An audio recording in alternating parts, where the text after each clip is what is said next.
For more, we'll cross now to Christopher Sabatini, who's a senior fellow for Latin America at the Chatham House in London. Good morning, Christopher. Thanks for joining us. Thank you. So to start, it's pretty unusual then for an unusual candidate, for a losing candidate rather, to go to sleep without acknowledging his loss or calling the winner. Do you think Brazil is headed into dangerous territory? Certainly, there's no signs that the current president, is going to accept defeat. He has said before that if he loses, it will only be through fraud. He's tried to cast doubt on the entire process repeatedly, not just within his own party or publicly, but also with foreign diplomats. So, yes, I think this is very troubling. He hasn't conceded yet. We don't know what's going to happen. There were rumors circulating, at least, that he's going to try to mobilize some of his supporters to protest in key states. But we'll have to see. It's going to be a long night for Brazil right now. So, Christopher, as we await to see what happens, in the meantime, either way, conservatives did better than expected in the general elections in early October. How easy or difficult do you think it will be for Lula to govern if his victory is accepted by the opposition? It's going to be extremely difficult. First of all, as you implied, Bolsonaro's victory is a surprise. That he got 49% of the vote. This is a man who's homophobic, misogynist, anti-internationalist, anti-environment. I think it shocked the world that he's even able to sustain this amount of support. And he really had come from the fringes of the Brazilian far right. In the case of Lula, it's going to be difficult 4 years, maybe even 8 years, if he's reelected. The economy is basically stagnating. It's going to grow by about 2.7% this year, but will flatline next year. Inflation is increasing. It's almost about 10%. We'll probably bounce back to 10% next in 2023. Lula will be inaugurated in January 1st, 2023. And then there's growing issues of poverty and inequality in Brazil. Many of the people that were swept into the middle class, thanks to Lula's really impressive levels of economic growth and social assistance, many have fallen back into poverty. According to an Oxfam report, there are 33 million people suffering from malnutrition right now in Brazil. It's going to be a tough ride.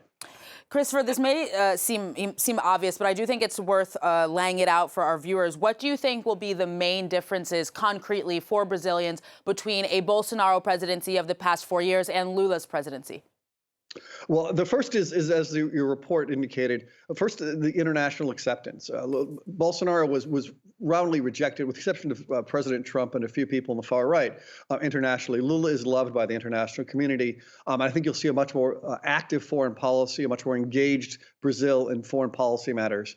The second is protection of the environment. That will not come easily, though. There's been the highest levels of deforestation have occurred in Brazil in the last 22 years. Clawing that back, recovering that forest is going to be near impossible. Hopefully stopping it is possible. Lula has promised to do that. Another issue is going to be a much more engaged, more progressive domestic policy in terms of race, in terms of social development, and of course just simply a less coarse rhetoric that we're going to see from Lula, especially given his much more diverse coalition, as your report indicated. Now, Lula, as you mentioned earlier, Christopher, is credited with lifting tens of millions of Brazilians out of poverty when he was last in power, and also presiding over a rather impressive economic boom, as you suggested. For now, though, critics say that his agenda has been relatively vague. Given his successes of the past, do you think we can see him rely on the same policies? How might the Lula of today differ from the Lula of 20 years ago? Well, first of all, he's going to be hemmed in by pretty strong coalition of Bolsonaro supporters in both houses of Congress. So that's going to be a check on what he can do. Second, as you indicated, he has a number of conservative supporters. So I think while he was never anti-business, he was never the communist that Bolsonaro tried to paint him as being. I think you'll see a much more centrist, a more pro-market policy from Lula this time around. But he's going to have a difficult time managing this heterogeneous coalition that he's pulled together. It includes the far left, but it also includes, as you indicated, many centrists and many of the business community who are frightened by Bolsonaro's rather unpredictable economic policies.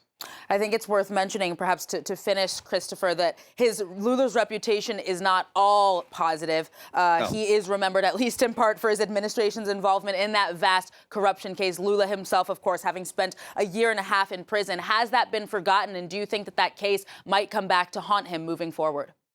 It has not been forgotten. And Bolsonaro did everything he could to remind the public of that over and over again. No, he spent a year and a half in prison for accepting an apartment and repairs in the wake of a major $2 billion corruption scandal within the country, the largest in the history of the country. That's not forgotten. That's why there are high levels of rejection of Lula even, and Bolsonaro as well. About 40% of the population disapproves of Lula. So this is going to be very soft support. It's going to be a very tricky 4 years for Lula.